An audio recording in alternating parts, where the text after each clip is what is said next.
Dikatakan oleh ahli tafsir, jadi suatu ketika Nabi Musa dan Harun ini naik ke atas bukit meninggalkan Bani Israel karena ingin santai berdua saja naik ke atas bukit.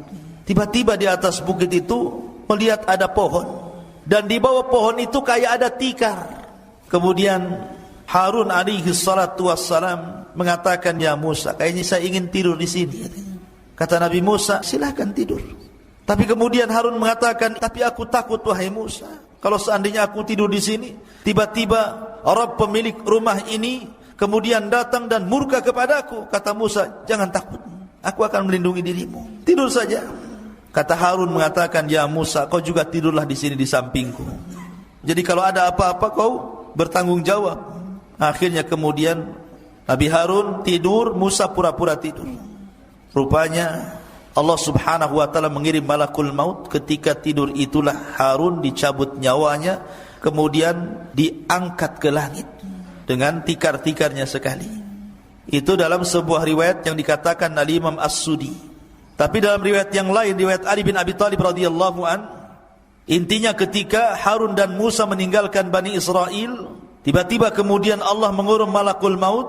Kemudian malakul maut ini mencabut nyawa Harun. Kemudian akhirnya malaikat ini membawa jasadnya, kemudian menguburkannya entah di mana, tidak ada yang tahu. Musa pun sedih, kemudian kembali menemui Bani Israel.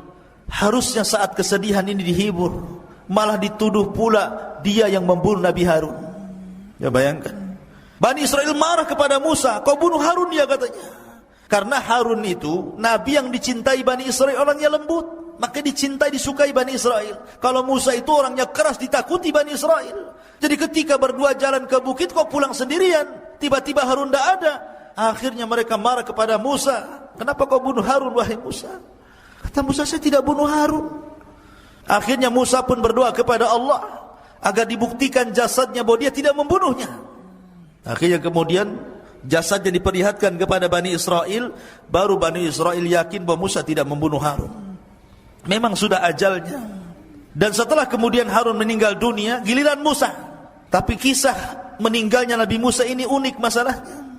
Disebutkan dalam hadis Abu Hurairah radhiyallahu an, Rasul yang mengatakan, datang malaikat maut menuju Musa ibn Imran, dan dia pun berkata kepadanya, aku utusan Rabbmu dan engkau sudah saatnya harus meninggal wahai Musa. Marah Musa kepada malakul maut. Tiba-tiba Musa menampar wajah malaikat maut, keluar kedua matanya. Coba malaikat maut ditampar sama Musa sampai keluar kedua matanya. Dia bilang, kau mau nyawut nyawaku ya? Tampar akhirnya. Dia tidak tahu kalau itu betul-betul malakul maut utusan Allah masalahnya. Hadis ini sahih. Maka akhirnya kemudian dikembalikan lagi kedua matanya, kemudian pergi lagi, terbang lagi menemui Allah Azza wa Jal dan mengatakan, ya Rabb, Musa tidak mau dicabut, malah aku pula ditampar dia katanya. Maka akhirnya Allah mengatakan, sudah berangkat lagi kau, aku yang utus engkau. Katakan kepada Musa, saatnya dia meninggal, usia dia sudah selesai. Maka malakul maut kembali lagi menemui Musa alaihi salatu wassalam dan mengatakan kepada Musa, wahai Musa, sesungguhnya aku diutus oleh Allah subhanahu wa ta'ala untuk mencabut nyawamu. Akhirnya kemudian Musa pun karena ini tahu perintah Allah subhanahu wa ta'ala, maka dicabutlah nyawa Musa alaihi salatu wassalam. Sementara Musa berada di negeri linglung, negeri Tih. Maka Harun dan Musa sama-sama meninggal di Ardut Tih ini. Lalu siapa yang meneruskan tongkat estafet dakwah Musa? Pembantunya yang kemudian menjadi nabi, namanya Yusa ibn Nun, yang diberikan mukjizat oleh Allah bisa menahan matahari. Bagaimana kisahnya? Jadi ketika kelompok-kelompok pengecut yang diajak perang itu sudah mati semuanya, generasi-generasi itu mati semuanya, datang generasi baru, anak-anak muda pemberani dipimpin Yusa bin Nun, baru mereka mau perang. Ketika itu mereka menyerbu orang-orang Amalika yang menguasai Al-Quds, Baitul Maqdis. Ketika kemudian peperangan hampir dimenangkan, tiba-tiba masuk di hari Jumat, sudah hampir tenggelam matahari. Dan mereka dilarang tidak boleh perang hari Sabtu masalahnya. Karena hari Sabtu bagi orang Yahudi itu hari yang diagungkan. Jadi matahari tinggal tenggelam. Ini kalau tenggelam di Jumat sore berarti sudah masuk Sabtu. Sementara ini sudah mau menang. Akhirnya berfikirlah Yusha ibn Nun. Maka dia menatap matahari dan mengatakan, aku diperintahkan Allah sebagaimana kau juga diperintahkan Allah. Tolong jangan tenggelam dulu sampai Allah menangkan perangnya. Maka matahari di situ saja tidak bisa tenggelam. Sampai perang betul-betul menang baru kemudian tenggelam. Maka ini mukjizatnya Yusha ibn Nun bisa menahan matahari. Jadi Yusha ibn Nun yang kemudian berhasil menguasai Baitul Maqdis dan Bani Israel bisa masuk. Disitulah kisah bagaimana kisah Yusha ibn Nun, dan kisahnya panjang tentang masalah Bani Israel, karena nanti ada masa-masa yang disebut dengan Ahdul Qudha, ada masa-masa yang disebut dengan Ahdul Mulukul Awal, ada namanya Ahdul Mulukul Thani, dan begitu seterusnya. Seperti Ahdul Qudha itu setelah wafatnya Yusha ibn Nun, maka Bani Israel terpecah menjadi beberapa kabilah tuh.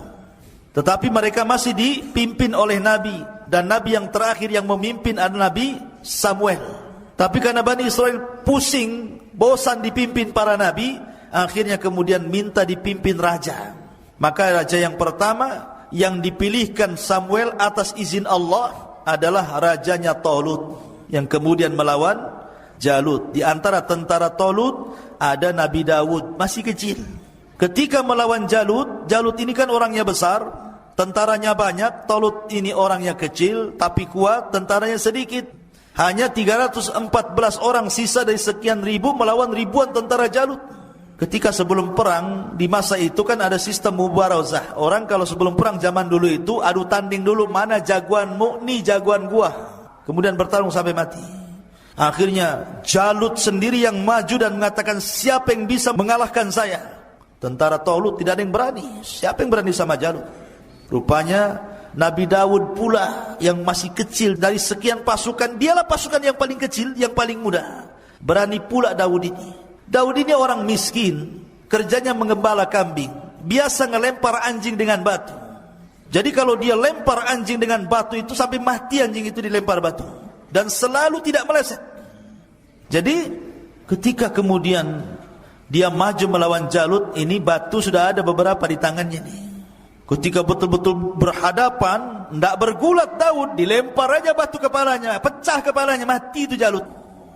Ketika mati Jalut, dilempar batu kerikil sama Nabi Daud, maka pasukan Talut merasa bangga karena pimpinannya sudah mati. Tunggang langgang, menanglah pasukan Talut. Dinikahkanlah Daud dengan putrinya. Ketika Talut meninggal, maka dialah yang jadi raja. Kemudian Daud meninggal dunia, kemudian diwariskan kepada Sulaiman. Dia pula yang jadi raja. Inilah raja plus nabi. Itu cuma dua di Bani Israel, Nabi Daud dan juga Sulaiman. Dia raja plus nabi. Tapi setelah Sulaiman sudah kacau. Banyak perselisihan Bani Israel yang akhirnya kemudian dihinakan Allah sampai dijajah oleh bangsa-bangsa. Terakhir mereka kemudian dibantai oleh tentara Bukhtun Nasr sampai diperbudak kembali sama seperti di zaman Fir'aun.